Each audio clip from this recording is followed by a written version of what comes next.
Today's video topic is about hip internal rotation. It's one of the most underrated and overlooked areas of flexibility in your hips that affects your hip pain, back pain, and then general movement, whether it's in weightlifting or sports or just life in general.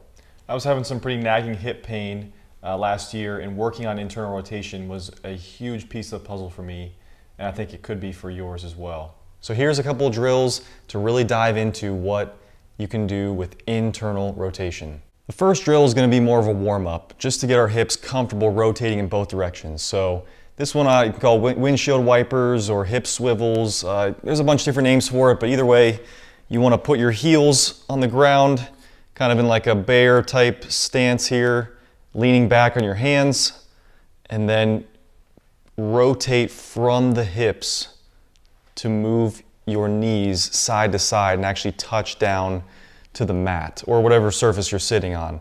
So we're going to do about 10 of these just to warm up your hips, get comfortable rotating. So whenever this inside knee is down, that's internal rotation, and whenever your outside knee is down, that's external rotation.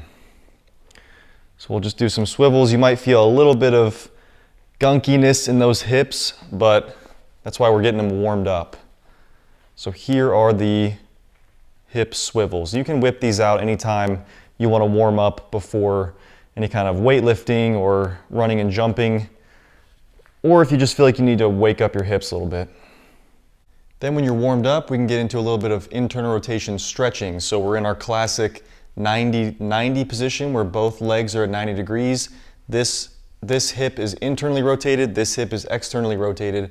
In order to actually hit the internal rotation stretch, we're going to want to lean slightly to the side and then rotate that hip by pushing this knee down and just kind of sitting back, sitting this butt down, this butt cheek down towards the ground. Now it's not like you want to pull on it hard, you want to actually use your hip rotators to sit down and facilitate the movement. And you may actually feel some cramping in the outside of your hip, and that's okay. I mean, cramping, anytime you're in these kind of exercises, rehabilitation setting, whatever, it's a good thing in my opinion because it shows where you're weak, and you can also work through a cramp and then kind of shake it out and then get back into it again, more so than any kind of pain. So cramp is always better than pain, and it just kind of is a way of showing you where you're weak. So just going to hold this stretch for, at least a minute. You can do a couple sets of this depending on how tight you are and how much this needs to be addressed. But this is the most simple and accessible internal rotation stretch right here. Once you've had enough of this stretch, you can do the other side by swiveling again, and then again sitting back into this hip for the same duration. You may find one side is tighter than the other.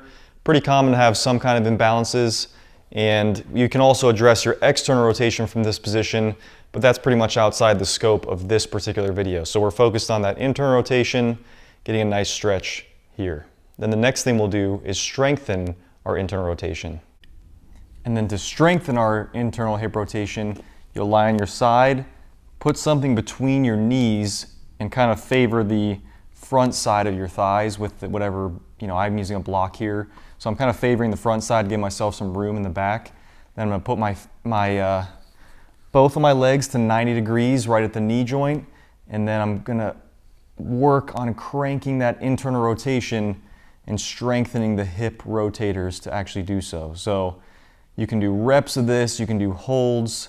Either way, this movement is how to actually strengthen your internal rotation. If you really wanted to go nuts with it, you could put some extra, ankle weights on the end of your foot, but just for the scope of what we're doing here, we're just going to strengthen that internal rotation, and you may again get some cramping, but this is what's going to allow you to actually use the range that we're just building. So it's strength and length that we're dealing with. That's why our system's called strength through length.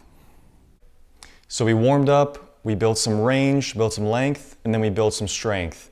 And that is the key to developing long-term flexibility and just better movement in general. If you want to learn more about our system, Strength Through Length Training, check out the link in the description. It'll go to our website. We got a free training as well. And if you like this content, please like and subscribe. We really appreciate it. Thank you.